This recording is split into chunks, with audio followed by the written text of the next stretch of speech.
তো বাসর রাতের রাতটা বাসর রাত থাকে না, সেটা হাসর রাত হয়ে যায়। তিনটি ভুল করবেন না। বাসর রাতে বাঘ মারতে গিয়ে নিজেই কিন্তু কেট হয়ে যায়। আসসালামু আলাইকুম ওয়া রাহমাতুল্লাহি ওয়া বারাকাতুহু। আজকের ভিডিওতে আমি বিষয়বস্তু নিয়ে এসেছি, বাসর রাতে স্বামী যে কাজগুলো করলে বা যে কাজগুলি না করলে স্ত্রী খুশি হয় না, এটা তার দ্বিতীয় পার্ট, এটা দ্বিতীয় পর্ব।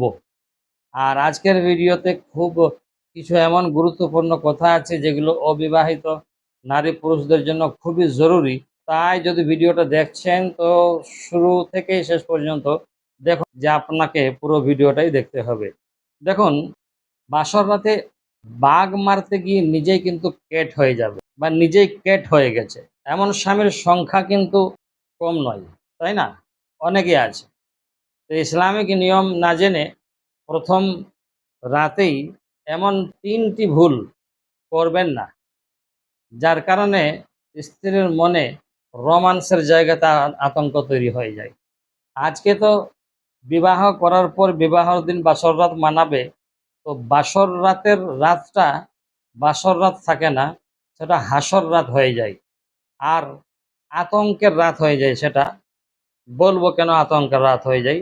আমরা প্রথমেই যে ভুলটা করব না, সেটা হলো বাসর রাতে কিন্তু অনেককে দেখা যায় তারা বয়ান মাস্টার, লেকচার মাস্টার হয়ে যায়। স্বামী দেখবেন গম্ভীর মুখে একদম স্ত্রীর সামনে বসে, হ্যাঁ না, গাল ভরা নসিহত করতে শুরু করেছে বাসর রাতকে, বাসর ঘরকে। কিছু স্বামী আছে বাসর রাতকে ওয়াজ মাহফিলের মঞ্চ মনে করে, কিন্তু জানেন, বউ যে আছে না, নতুন বউ, সে মনে মনে তাকে ডিসমিস করে। তো ইসলামিক সঠিক রীতিনীতি অনুযায়ী বাসর রাত, রসুল্লাহ সাল্লাল্লাহু আলাইহি ওয়াসাল্লাম বলেছেন, হজরত খদিজাতুল কুবরা রাজিয়াল্লাহু তাআলা আনহা, হজরতে আয়েশা সিদ্দিকা রাজিয়াল্লাহু তাআলা আনহা, এনাদের সাথে বাসর রাতে প্রথমে ভালোবাসাপূর্ণ কথা এবং উপহারের মাধ্যমে কথা শুরু করেছেন রসুল্লাহ সাল্লাল্লাহু আলাইহি ওয়াসাল্লাম। তিনি দুগ্ধ বা মিষ্টি জাতীয় কিছু দিয়ে আপ্যায়ন করার কথা বলেছেন, যাতে হৃদয়ের দূরত্ব কমে। আর আমরা কি করি বাসর রাতে? বউ তো সেজে গুজে বসে আছে, স্ত্রী সেজে গুজে বসে আছে, তার মনে ভয় রয়েছে একটা। তো অনেক স্বামী আছে একেবারে দেখবেন একদম ইন্টারভিউ নিতে শুরু করবে। বিবি মনে মনে করবে, আমি বাসর রাতে ঢুকলাম নাকি ইন্টারভিউ রুমে ঢুকলাম, কোথায় ঢুকলাম? তো দেখুন, প্রথম যে আমরা বললাম যে আপনার বয়ান মাস্টার হলে হবে না। দিনী কথা, ভালো কথা, মহব্বতের কথা, উপহার দিয়ে, মিষ্টি জাতীয় জিনিস দিয়ে, দুধ দিয়ে বিবি ইস্তকবাল করা, আপ্যায়ন করা। দ্বিতীয় ভুল আমরা যেটা করি, সোশ্যাল মিডিয়া, যে বউ পাশে সেজে গুজে বসে আছে আর স্বামী কনের ছবি ফেসবুকে আপলোড দিতে বা বন্ধুদের চেটে ব্যস্ত। এখন বলুন, বউ কি মনে করবে? বউয়ের দিকে না তাকিয়ে যে স্বামী বাসর রাতে নোটিফিকেশন চেক করে, তার ভালোবাসার মেয়াদ কিন্তু প্রথম রাতে শেষ। এটা মনে রাখতে হবে। তো প্রথম রাতে যে অবহেলা পাওয়া স্ত্রীর মনে একটা দীর্ঘমেয়াদী দাগ ফেলে দেয়। সেই জন্য প্রথম রাতে স্ত্রীকে অবহেলা না, স্ত্রীকে কাছে টানা, বিশেষ করে প্রথম রাতে। তারপরের দিন রাতগুলোতে আপনি যা করবেন করবেন, আপনার ইচ্ছা। কিন্তু প্রথম রাতে আপনাকে কি করতে হবে?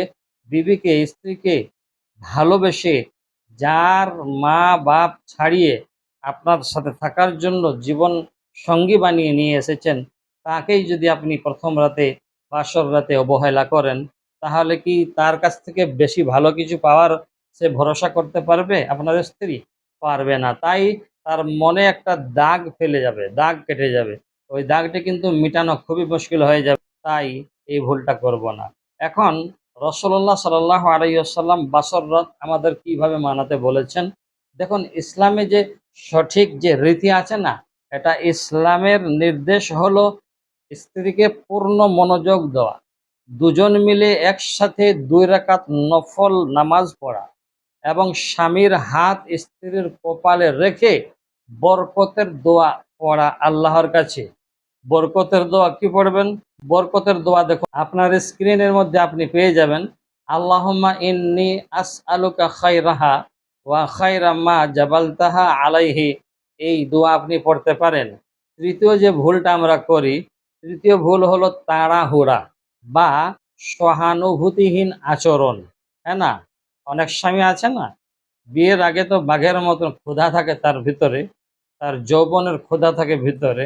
বিয়ে হওয়া মাত্রই বাসর রাত শুরু হওয়া, তার আগের থেকেই সে একেবারে বাস শুরু, হাম কিসি সে কম नहीं, হাম नहीं छोड़ेंगे, হ্যাঁ না?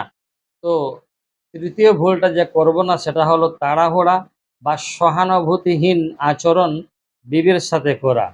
আপনার যে স্ত্রী এসেছে, আপনি যে নিয়ে এসেছেন তার মা বাবার কাছ থেকে ছাড়িয়ে, আপনার স্ত্রী যে ড্রেসে আছে, যে লেবাসে আছে, যে পোশাকে আছে সেটা নতুন পোশাক। তার পোশাকের কারণে গরমও লাগতে পারে, সে ক্লান্তি সারাদিনে একাকার হয়ে আছে, কাবু হয়ে আছে। কিন্তু আপনি যে আপনার তো ব্যাপারই আলাদা। আপনি কোনোতেই সেই ব্যাপারটা বুঝতে চাইছেন না বা বুঝতে পারছেন না। আল্লাহই জানেন কি করতে।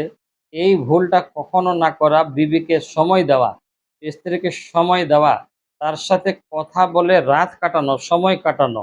বাসর রাত কোনো বেশ জেতার প্রতিযোগিতা নয়। ভালোবাসা জোর করে নয়, বরং ভালোবাসা মন জয় করে করতে হয়। তবেই ভালোবাসা পাওয়া যায়। মন জয় যদি না করতে পারেন তাহলে ভালোবাসা পাবেন না, শুধু মার পাবেন, অন্য কিছু না। তাই আপনার স্ত্রী যে আপনার বাড়িতে বসে যে এসেছে, এর ব্যাপার, এর একটা নতুন পরিবেশ এটা। এটা স্বাভাবিকভাবেই সে লজ্জিত হবে, ইতস্ত বোধ করবে। প্রথম দিনেই শারীরিক ঘনিষ্ঠতার জন্য জোর করা, এটা চরম অশালীনতা, চরম একটা জুলুম, একটা অত্যাচার বিবির উপরে।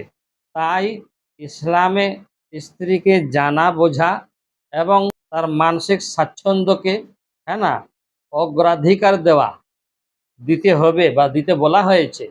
স্ত্রীর ক্লান্তি ও লজ্জা দূর করার জন্য গুরুত্বপূর্ণ আচরণ করাই কিন্তু প্রকৃত পুরুষত্ব, আর অন্য কিছু না। ৫ নম্বর যে ব্যাপারটা হলো শেষ কথা এবং আপনার মনে রাখার মতন কথা। দেখুন, মনে রাখবেন, বাসর রাত শাসন বা অধিকার দেখানোর জায়গা নয়। এটি সুন্নাহ মেনে ভালোবাসার ভিত্তি গড়ার কিন্তু একটি রাত, প্রথম রাত। তো এই রাত খুব গুরুত্বপূর্ণ রাত। বিবাহর পর জীবনে এই রাত একবারই আসবে, কিন্তু আর আসবে না। তারপরে যদি আপনি বলেন যে আমি বারবার আমার এই প্রথম রাত চাই, তাও প্রথম রাত পাবেন না। তাই অনুগ্রহ করে বলবো, যে স্বামীদের তাড়াহুড়া বেশি আছে, যে স্বামীরা আপনার ধৈর্য ধারণ করতে পারে না, সেই স্বামীদেরকে বিশেষভাবে বলি, আপনারা যে স্ত্রী নতুন নিয়ে এসেছেন, একটা অন্য পরিবেশ থেকে আরেকটা অন্য পরিবেশে নিয়ে এসেছেন, তাকে আপনাকে সময় দিতে হবে, তার লজ্জাবোধ কাটাতে হবে, তার ইতস্তপনা কাটাতে হবে, তার এই অস্থিরতা কাটাতে হবে, তার একটা ভিতরে যে আতঙ্কিত হয়ে আছে সে আতঙ্ক কাটাতে হবে। তার জন্য বাসর রাতকে শুভ রাত বানান। ২ রাকাত স্বামী স্ত্রী মিলে নামাজ পড়ুন, মিষ্টি খাওয়ান, উপহার দিন, কথা বলুন, ভালো ভালো ভালোবাসার কথা বলুন। এইভাবে বাসর রাতটা কাটান না, কি আছে? দ্বিতীয় রাতে আপনি শারীরিক মেলামেশা করবেন, আপনাকে কে মানা করেছে? কিন্তু আপনাকে জানতে হবে, আপনাকে মানতে হবে যে প্রথম যে রাতটা, সেই রাতটা খুব গুরুত্বপূর্ণ রাত। এটা আপনার সংসার গড়ার একটা প্রথম রাত। তাই এই প্রথম রাতেই যদি ছিন্ন বিচ্ছিন্ন হয়ে যায়, দুইজন দুদিকে ব্যস্ত থাকে, বা স্বামী তো ফোনে মেসেজের রিপ্লাই দিতে ব্যস্ত, এমন মনে হয় যে সে বইয়ের সাথে বিয়ে করে না, স্মার্টফোনের সাথে সে বিয়ে করেছে। এরকম করাটা চলবে না। অতএব বাসর রাতের মতো কাটাতে হবে, দুজনে মিলে ভালোভাবে, সুন্দরভাবে, পবিত্রতার সাথে সেই রাত কাটাতে হবে। ফজরের নামাজও পড়া দরকার, উচিত। সেই রাতে দুজনাকেই আল্লাহ রসুল সাল্লাহ সাল্লাম এইভাবেই বাসর রাতকে প্রাধান্য দেওয়ার কথা বলেছেন। তাই আমরা বাসর রাতকে স্ত্রীর মর্যাদা, স্ত্রীর সম্মানে, স্ত্রীর ভালোর জন্য এই বাসর রাতকে এবং স্ত্রীকে প্রায়োরিটি দেব, অগ্রাধিকার দেব, তাকে একটু সময় দেব প্রস্তুত হতে। অতএব আর বেশি কথা না বলে, ভিডিও না বাড়িয়ে এখানে ইতি টানলাম। ভালো থাকবেন। আসসালামু আলাইকুম ওয়া রাহমাতুল্লাহি ওয়া বারাকাতুহু।